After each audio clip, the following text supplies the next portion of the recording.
Feel that you're on Coffee with Karan couch? Kind of. You get the hamper, right? Yeah, you do. And I'm sure with the use of technology getting infused more and more, this whole aspect and the idea of LEDX will grow more. Rewards have always been looked at something for the back end, right? India could be like a black hole. They didn't know much about the India market. Importantly, becoming that visible, strategic partner for the business.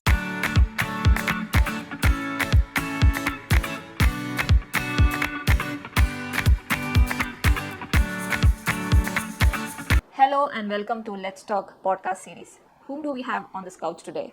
We have Harish Bubna, who's a total rewards experience professional with more than 20 years of experience. He's worked in different HR gamuts ranging from total rewards to HR technology, M&A, etc. And there's many more. So we'll hear more about this from himself. Hi Harish, welcome to this podcast. Hey Jivika, hi. Thank you so much for inviting. Do you feel that you're on Coffee with Karan couch? Kind of.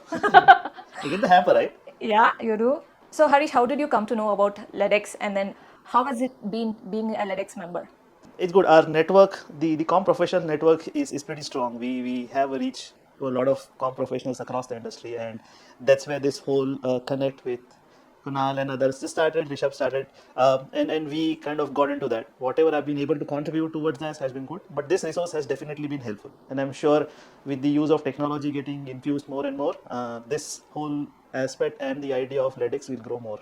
So, let's hear more about your total rewards journey, because that's something which more of our members would like to know, and then get some inspiration about how to face their own challenges or learnings, how to imbibe them into their day-to-day life. So, let's talk about your total rewards journey, Harish. It's interesting. It wasn't planned. So we're just talking about how things happen more accidentally. It just happened to be that. I was very good at maths and science, and I always dreamt of becoming an engineer. That didn't happen. So the next step, let's look at something else. Let's look at finance. So I got into that, did well, a state rank in accounting, everything.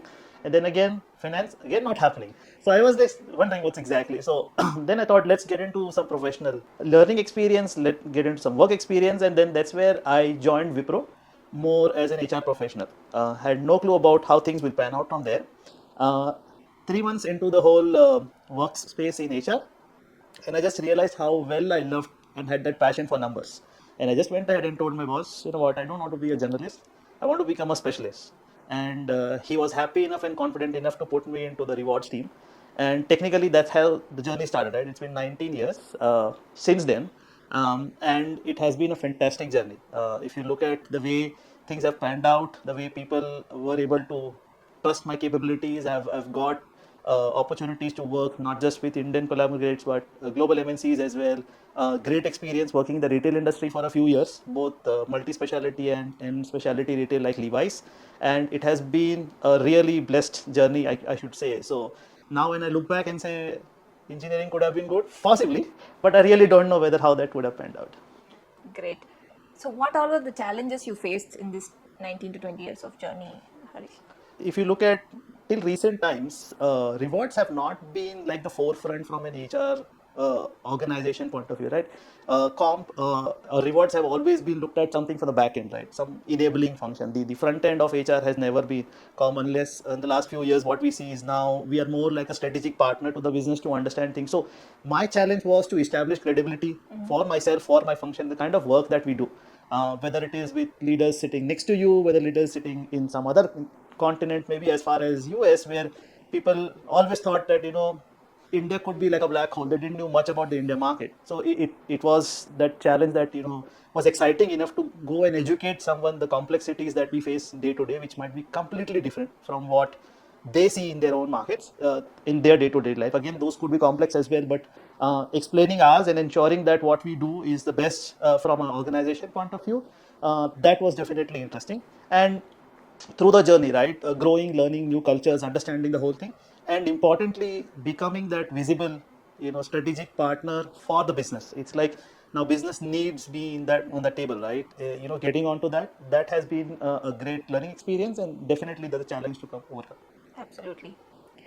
So let's deep dive into total rewards now, asking the latest concerned questions about employee retention or recognition programs. What we have, what do you think is a must do, and then good to have or not? It changes so quickly from an organizational strategy point of view. In growth years, we saw the spurt that happened just post COVID. crazy hiring. We used to have situations where a candidate is having 5 offers, and it was like they were choosing which they would like to go. To a situation now where people are looking at retention, people are looking at job security.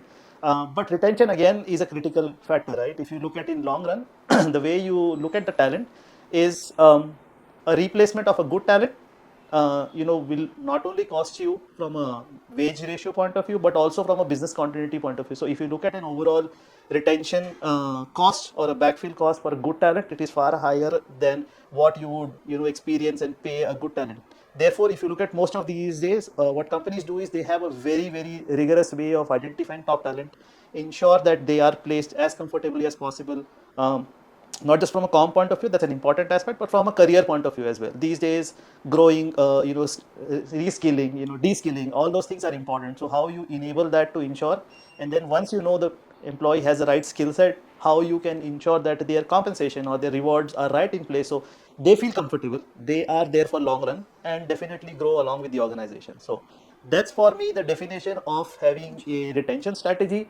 It is a must-have kind of a thing, but within that you should have a very business-oriented way of looking at it and not like a generic thing. Do you see a downward trend in the attrition right now because of the macroeconomics or otherwise? Yeah, I mean, it's there. It's global. If you look at voluntary attrition for, involuntary is a different matter. I think we hear more from the newspapers than consultant reports these days. But yeah, the fact is, attrition is on a downstream. The growth is less. Hybrid is coming more and more into focus. So, that way people are settling back in terms of back to office situations across their organizations, across various locations that they work, and that's important. So attrition is down, and then the focus in terms of how you look at the attrition management is an important factor. Just to add another aspect here, what happens is earlier with the standard attrition, even if you look at from an India market point of view, it was say 8 to 10%. That always meant that 10% of workforce, a new workforce was coming in, so new ideas, new capabilities were coming in. But now with the attrition being lower, at times what happens is the innovation is not as rapid as possible. So that could be one of the reasons why we look at some of the involuntary attritions that could be happening. Talent management becomes more rigorous, and low performers definitely phased out. Great. How do you see total rewards evolving with the AI and the gig economy and the companies changing their own strategies for addressing them? So, how do you see this? It definitely is evolving. As I said, it's not the same back end behind the curtain function anymore, right? We are right up there. We need to solution with the business day in, day out, on the spot when things are changing and when strategies are changing, rather than waiting for it would be reactive. So we are more like a proactive, consulting function for us. And that has happened only because a good part of our transactional work has been automated. So what we are doing is that we move with the technology, we ensure that some of the transactional work is completely outsourced. That gives us enough bandwidth to be more consultative and more strategic with the business, and that's how I see evolving things. Right. A few days back, we was talking with a friend of mine from the industry along similar lines, that market pricing soon, right, which used to be a very religious activity every year, could soon become like an AI thing. If you have the data for the last 4 to 5 years, you know how things, what patterns and how things are moving. And technically speaking, then you can always forecast what could be your new salary range upfront, rather than putting a 2 month effort to really go through line by line. And then if you look at the typical pattern, you have 80% of the employees mapped to say 20% of the jobs typically, and if you take care of those 20%, then you're set. So if you look at and if you break down that problem, you will see that technology can help you so much. Then you will only focus more on qualitative support and planning for the business, rather than getting into. And that's how I see evolving of the whole rewards function. We already seen so much in the insurance side, for example, the benefit sides getting automated to a large extent, and rewards getting overall as well. What would you say is something unique about Intuit's compensation philosophy? The Intuit pay philosophy is not too far away from what you would see in the market, but how rigorously we apply that is the most important thing, right? From ensuring ownership of every individual towards the organization, having different pay levers to ensure that they get that, and they feel that responsibility and the sense of reward is some of the key things. The whole market positioning that we get into, the aggressive way of ensuring that we have our key talent safe enough from a market positioning point of view, I think that definitely helps drive our pay philosophy and ensures that we have the talent management in the right space. Suddenly I have this question in my mind. I'm somebody new to this HR or total rewards, or I'm a college graduate who's looking for a profession within rewards. So, what it takes to be a rewards professional? Interesting question. The reason being, it's a very unique skill set when it comes to being a rewards professional, because eventually what you're expected to is gather the information from an external market point of view, marry it with your organization strategy, and devise a philosophy or an approach that suits you well. If you look at, there are various stages from an organization, right? From a startup point of view, you're very aggressive, so you need to have a very aggressive mind in terms of how you look at rewards, how you look at your market positioning, and as you stabilize, you change that. So for you to have that story and approach very clear for your management, that this is the market, this is where we are, this is where we could be, and these are some of the programs and things that we should do. I think that mindset becomes more important. It's a clear story weaving situation where you get into everything, you understand what the organization needs, and you get the right set of information. And remember, on the joy side, right, you are a person who should always be ready for hard conversations. You don't provide an offer exception, you are there for hard conversation. You don't provide retention bonuses, you are there. And then you're so externally focused that at times there could be situations where you are the go-to person for everything related to external, right? I can give you an example. If there are rains in Chennai and there is flooding, somebody could have asked you, okay, what are the other companies doing? That has nothing to do with rewards. It's just pure that people depend on your external market intelligence and network, that they rely on you not just for reward but others. And that's a passion. You should, if you have that passion and you think you can, you definitely. And then the best way to do it is start from the ground.